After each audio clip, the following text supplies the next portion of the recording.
ఈ ఎంటీ బండి మబుగాం నుండి లామినేషన్కి వచ్చిందండి. లామినేషన్ చేస్తుండగా సడన్గా మా శరతగాడు బిర్యానీ పొట్లంతో షాప్కి వచ్చిందండి. టైం కూడా 12:30 అయింది కదా అని ప్యాకెట్ ఓపెన్ చేసి తింటాను. ఈలోగా నా కన్ను మా శరతగాడి వాచ్ మీద పడిందండి. మా వాడు తెచ్చింది వెజ్ బిర్యానీ కానీ ప్రేమతో తెచ్చాడు కదండి, అందుకే నాకు మటన్ బిర్యానీలా కనిపించిందండి. బిర్యానీ తిన్నాక ఒరే చిన్న 500 ఇస్తాను, ఈ వాచ్ ఇచ్చిరా అంటే ఏటి అమాంతం 500 ఇచ్చేస్తావా, 3300 రా, ఉప్మా కంపెనీ కాదు అది, ఫాస్ట్ ట్రాక్ కంపెనీ అన్నాడండి. వెళ్ళిబే ఇప్పటికే గబుక్కుని 500 చెప్పిస్తానని నేను ఆలోచిస్తుంటే ఏటి గబుక్కుని చెప్పేసావా, 500 ఇచ్చి దొబ్బుదాం అనుకుంటాను వేట, కావాలంటే 3300 ఇవ్వు అన్నాడండి. వెళ్ళిబే నాకు ఆ చీప్ బ్రాండ్ వాచ్ అవసరం లేదు తీసుకొని ఇచ్చేసానండి. ఏటి ఫాస్ట్ ట్రాక్ నీకు చీప్ బ్రాండ్ అయిపోయింది అంటారా? అంతేనండి, నా దగ్గర లేనిది ఏదైనా సరే అది నాకు చీప్ బ్రాండే. మా శరతగాడు వెళ్ళిపోగానే మళ్ళీ వర్క్ స్టార్ట్ చేశానండి.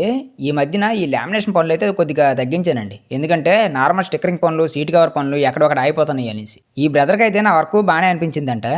ఈ లామినేషన్ అయితే బండికి 1 ఇయర్ ఉంచాలండి. 1 ఇయర్ తర్వాత మళ్ళీ హీట్ చేసి తీసేయాలి. అంటే 2 సంవత్సరాలు కూడా ఉంచుకోవచ్చు అంటుంటారు, కానీ నేనైతే 1 ఇయరే ఉంచమని చెప్తానండి.